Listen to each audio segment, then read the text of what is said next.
As doenças sexualmente transmissíveis são um problema de saúde pública tanto nos países desenvolvidos quanto nos países mais pobres. Os números são preocupantes. Segundo a Organização Mundial de Saúde, cerca de 340 milhões de casos de DST ocorrem a cada ano. Para falar sobre esse assunto, o Alerj Debate recebe o deputado João Pedro, do Democratas, e o dermatologista Rafael Periaçu. Sejam bem-vindos ao nosso programa.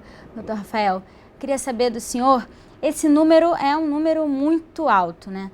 E a gente vê um número crescente. A que o senhor atribui esse aumento no número dos casos de DST?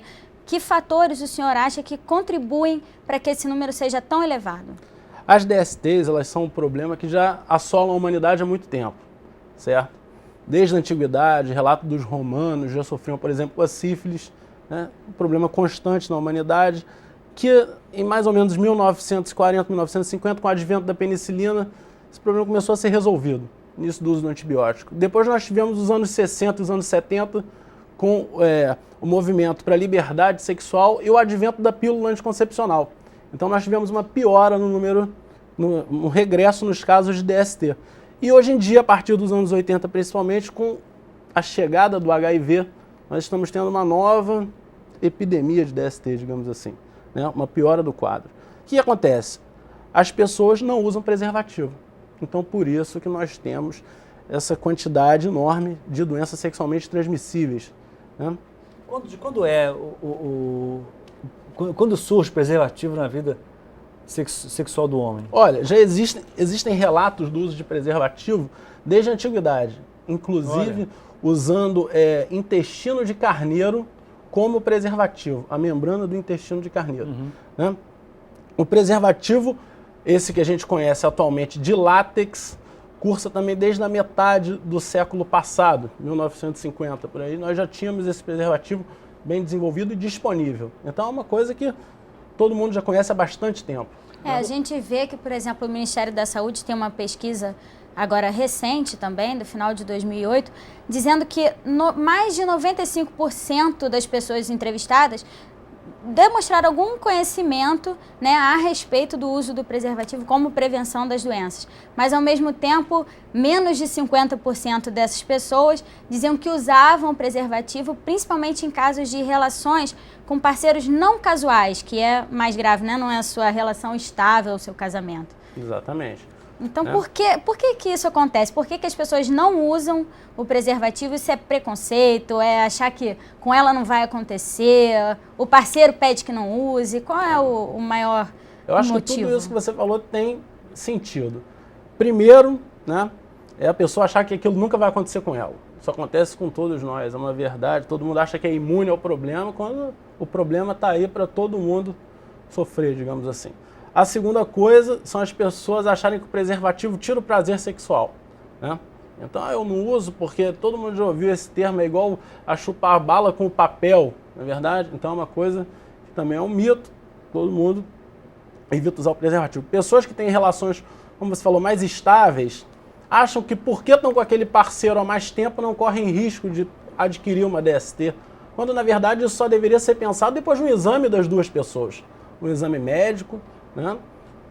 Os dois estando aptos para ter uma relação sexual sem preservativo, tudo bem. Está todo mundo examinado? Ninguém tem DST? Tudo bem. Né? Mesmo porque existe infidelidade. Então, porque aí você faz o teste antes, mas depois ao longo da vida do casal pode acontecer alguma coisa nesse caminho. É uma questão delicada. Né? Acho que todos esses motivos que você expôs são causas realmente das pessoas não usarem a camisinha. Doutor, o senhor vem sentindo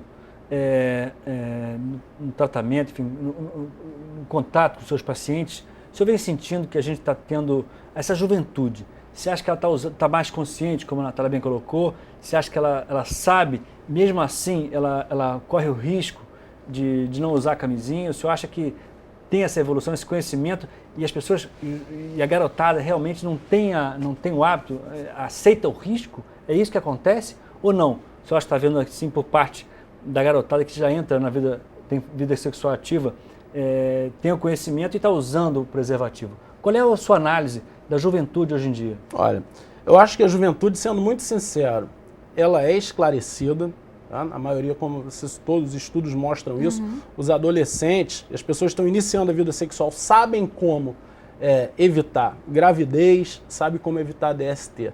Mas o que a gente vê, deputado, é exatamente isso. Isso não acontece. As gravidezes estão aí, né? Adolescentes tendo filho, né? Em pleno século XXI, e as DSTs acontecendo com os jovens. Então, na minha opinião, eles sabem o que pode acontecer, mas eles não se previnem. Entendeu? É o famoso, isso não vai acontecer comigo. E assim, a gente trabalha num serviço de dermatologia, onde a gente já tem um grande número de pacientes. A gente vê muito o herpes genital, né? O HPV, são as verrugas genitais, né? Alguns casos de sífilis e alguns casos de gonorreia, principalmente em pacientes masculinos jovens. A gente vê realmente que as pessoas não estão se prevenindo como deveriam. Eu tenho escutado muito isso, doutor Rafael, que a gonorreia tem voltado, enfim, tenho escutado mais falar sobre gonorreia, que era uma coisa que meu pai contava, das dificuldades do tratamento, como era dolorido, de outras épocas. Por que a gonorreia voltou? Voltou realmente a gonorreia? Eu acho, deputado, que a gonorreia sempre esteve presente, entendeu? Ela sempre esteve presente, agora realmente com o HIV ela está mais em voga, digamos assim, né? Uma coisa que o senhor citou é muito importante. Antigamente o tratamento da DST era doloroso, eram injeções que doíam. Hoje em dia não, você pode fazer o tratamento via oral. Isso também facilita, entre aspas, né, a disseminação da doença, porque o paciente pensa assim, é fácil de tratar se eu pegar. Então eu vou correr esse risco de ficar sem a camisinha. E não pensa, entendeu? Por exemplo, nas sequelas que Exatamente. Uma doença como essa pode deixar. Mas ele não vai pensar, por exemplo, no HPV, né, no câncer. A mulher pode ter o câncer do colo, o homem pode ter o câncer no pênis, né? A gonorreia pode levar à infertilidade de ambos os sexos. Então, a gente pensa simples, mas acaba com um problema difícil no final. Porque infertilidade é irreversível, e aí já era. O caso da gonorreia, doutor, me corrija se eu estiver enganado, a gonorreia pode gerar infertilidade, tanto no homem quanto na mulher. Com certeza. Aí é a gravidade do caso da gonorreia. Exatamente, o senhor está coberto de razão. Né? A infecção ascendente pelo gonococo, ela pode levar à lesão do testículo ou dos ovários, o testículo nos homens e os ovários nas mulheres, com consequente infertilidade, defeito nas trompas nas mulheres também, que depois vão prejudicar uma futura concepção. A mulher vai querer ter um filho e não vai conseguir.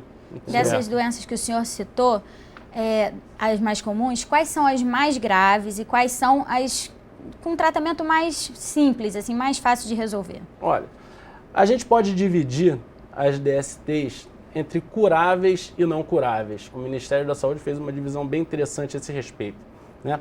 Ele cataloga como as curáveis a sífilis, a gonorreia, outros tipos de uretrite, por exemplo, por clamídia, o cancro mole e a donovanose. São basicamente essas as curáveis. E as não curáveis, o herpes simples, genital, tá? O HIV e as hepatites virais. E ele também coloca o HPV como não curável, porque a gente sabe que a gente trata a lesão do HPV, mas o vírus ainda fica ali latente no indivíduo. Pode vir a se manifestar posteriormente ou não, isso aí não tem como prever, né?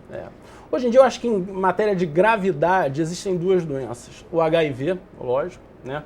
E a hepatite C, que é uma hepatite viral que não tem cura, né?